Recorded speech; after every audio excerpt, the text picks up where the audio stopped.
એકદમ સરસ આપણી પાણીપુરી ફ્લેવરની ફરસી પૂરી બની અને તૈયાર છે તો છે ને એકદમ સરસ.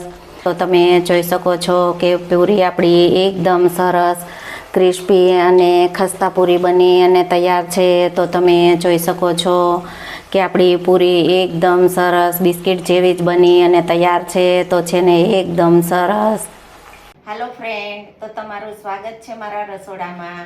તો આજે હું તમારી સાથે શેર કરીશ દિવાળી માટે પાણીપુરી ફ્લેવરની ફરસી પૂરીની રેસીપી. તો ચાલો શરૂ કરીએ રેસીપી. આજે આપણે બનાવીશું દિવાળી માટે આપણે પાણીપુરી ફ્લેવરની ફરસી પૂરી બનાવીશું. તો પાણીપુરી ફ્લેવરની ફરસી પૂરી બનાવવા માટે મેં 1 કિલો મેંદાનો લોટ લીધેલો છે.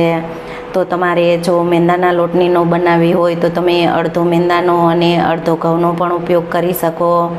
તેમાં તમે રવાનો પણ ઉપયોગ કરી શકો. તો આપણે ઘઉંના લોટનો કે રવાનો ઉપયોગ નથી કરેલો, તો આપણે મેંદાના લોટની જ પાણીપુરી ફ્લેવરની પૂરી બનાવીશું. તો લોટ આપણે પહેલાં જ ચાળીને લીધેલો છે. તો લોટને આપણે બાંધી લેશું. લોટમાં તેલનું મોણ દેશું. તો તેલનું મોણ આપણે તેલને ગરમ કરી અને દેશું. મેં વનસ્પતિ ઘીનો પણ ઉપયોગ કરી શકો. તો આપણે ઘીની જગ્યાએ તેલનો ઉપયોગ કરીશું. તો તેલ આપણે ગરમ થઈ જાય ત્યાર પછી આપણે લોટમાં ઉમેરી તો આપણે ફરસી પૂરીને ક્રિસ્પી અને ખસ્તા બનાવવા માટે આપણે ઘીનું કે તેલનું મોણ દેવું હોય તો ઘી અથવા તેલને ગરમ કરી અને જો તમે આ રીતે મોણ દઈ અને ફરસી પૂરી બનાવશો તો પૂરી એકદમ સરસ ખસ્તા અને ક્રિસ્પી એવી બનશે. આ મોણ માટે આપણે 2 ચમચા તેલનો ઉપયોગ કરેલો છે. આપણે 2 ચમચી મરી પાવડરનો ઉપયોગ કરીશું. તો આપણે 3 ચમચી કાળા તલનો ઉપયોગ કરીશું. જો તમારે તલનો ઉપયોગ ન કરવો હોય તો તેને તમે સ્કીપ કરી શકો છો. તેલ આપણે ગરમ કરીને ઉમેરેલું છે. તો આપણે ચમચાના મદદથી પહેલાં સારી રીતે મિક્સ કરી લેશું. ત્યાર પછી આપણે હાથની મદદથી મિક્સ કરીશું. તો તેલ ગરમ હોય તો આપણે ચમચાની મદદથી પહેલાં સારી રીતે મિક્સ કરી ત્યાર પછી આ રીતે હાથની મદદથી આપણે મિક્સ કરી લેવાનું. તો આપણે પાણીપુરી ફ્લેવરની ફરસી પૂરી બનાવવા માટે મેં 100 ગ્રામ ફુદીનો, 100 ગ્રામ લીલા ધાણા, 1 નંગ લીલું મરચું અને 1 ઇંચ આદુનો ટુકડો લીધેલા છે.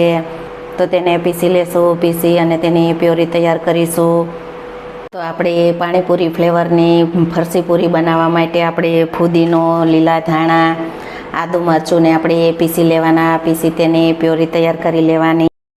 આદુ મરચાંનો ફ્લેવર માટે જ ઉપયોગ કરવાનો છે. તો આદુ મરચાંનો ઉપયોગ આપણે વધારે પડતો નહીં કરવાનો. તો આપણે 1 ઇંચ આદુનો ટુકડો અને 1 નંગ લીલા મરચાંનો ઉપયોગ કરીશું. તેમાં આપણે અડધી ચમચી આમચૂર પાવડરનો ઉપયોગ કરીશું. અડધી ચમચી આપણે જીરું ઉમેરીશું. તો જીરું આપણે પીસવામાં જ ઉમેરી દેશું. તો આપણે આ મીઠાનો ઉપયોગ પ્યોરી બનાવવામાં કરીશું. તો આપણે લોટ બાંધવામાં ઉપયોગ નહીં કરવાનો. તો આપણે સ્વાદ પ્રમાણે મીઠું ઉમેરીશું. અડધા કપ જેટલું પાણી ઉમેરીશું. પ્યોરી તૈયાર કરી લીધી છે. તો આપણે જરૂર પ્રમાણે પાણી ઉમેરી અને લોટને સારી રીતે બાંધી લેશું. તો આપણે ફરસી પૂરીનો લોટ આપણે કઠણ બાંધીશું. કઠણ બાંધી અને આપણે પૂરી બનાવશું. તો ફરસી પૂરી એકદમ ખસ્તા, ક્રિસ્પી અને બિસ્કિટ જેવી પૂરી બનશે. તો આપણે સારી રીતે લોટને બાંધી લેશું. લોટ આપણે કઠણ એવો બાંધશું. તો તમે જુઓ છો કે લોટ આપણે એકદમ કઠણ એવો બાંધી લીધો છે.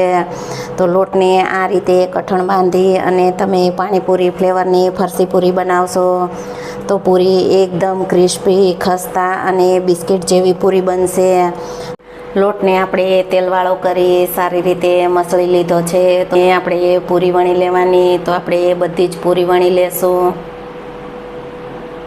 તો આપણે પહેલાં આ રીતે લોટનો મોટો લુવો લેવાનો. મોટો લુવો લઈ તેની આપણે રોટલી વણી લેશું. રોટલી વણી ત્યાર પછી આપણે તેમાંથી પૂરી બનાવીશું.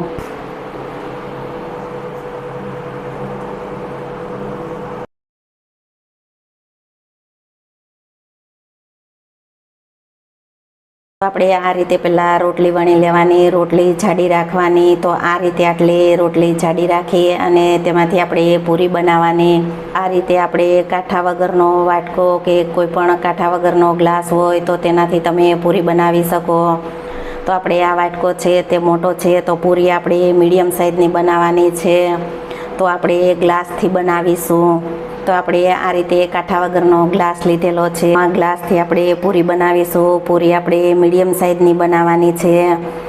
તો તમે જોઈ શકો છો કે પૂરી આપણી એકદમ સરસ પરફેક્ટ એવી જ બનશે. પૂરી આટલી જાડી રાખી અને આપણે તળીશું તો પૂરી એકદમ ક્રિસ્પી, ખસ્તા અને બિસ્કિટ જેવી પૂરી બનશે. તો આ પૂરીને સાવ પતલી નહીં વણવાની, તો આટલી જાડી રાખવાની. જાડી રાખી અને આપણે તળી લેવાની. તો આ પૂરીને આપણે સુકાવા પણ નહીં દેવાની. આ રીતે આપણે પૂરી વણતું જવાનું અને તળતું જવાનું. તો આપણે પૂરીને વણતા જઈશું અને તળતા જઈશું. તો આપણે પૂરી તળવા માટે તેલને મીડિયમ ગરમ કરીશું. તો ધુવાડા નીકળે એવું તેલ ગરમ નહીં કરવાનું, તેલ મીડિયમ રાખવાનું. મીડિયમ તેલ રાખી અને આપણે પૂરી તળી લેવાની. તો આપણે આ પૂરી જાડી છે, તો પૂરીને આપણે મીડિયમ ગેસની ફ્લેમ ઉપર તળીશું. તો આપણે ગેસની ફ્લેમને હાઈ નહીં રાખવાની. તો આ રીતે આપણે મીડિયમ ગેસની ફ્લેમ ઉપર અને તેલને પણ મીડિયમ ગરમ કરી અને બધી જ પૂરી તળી લેવાની. તો આપણે પૂરીને જરાય સુકાવા નહીં દેવાની. પૂરીને વણતું જવાનું અને તળતું જવાનું. જો આ રીતે પૂરી આપણે વણી અને તળીશું તો પૂરી આપણી એકદમ ખસ્તા, ક્રિસ્પી અને બિસ્કિટ જેવી પૂરી બનશે. તો તમે જુઓ છો કે પૂરી આપણી એકદમ સરસ એવી તળાઈ ગઈ છે. આ રીતે બધી જ પૂરીને આપણે તળી લેવાની. જોઈ શકો છો કે આપણી પાણીપુરી ફ્લેવરની ફરસી પૂરી બની અને તૈયાર છે. તો આ રીતે બધી જ પૂરી આપણે વણી અને તળી લેશું. જોઈ શકો છો કે આપણે પાણીપુરી ફ્લેવરની ફરસી પૂરી બની અને તૈયાર છે. જો તમને આ પૂરીની રેસીપી ગમે તો વિડીયોને લાઇક, શેર, સબસ્ક્રાઈબ કરજો. બાજુમાં રહેલ બેલ આઇકન દબાવવાનું ભૂલતા નહીં, તો સૌથી પહેલું નોટિફિકેશન તમને મળતું રહે. દિવાળીના તહેવારમાં આ રીતે પૂરી બનાવશો તો તમે ચોરાફળી, મઠિયા બધું જ ભૂલી જશો.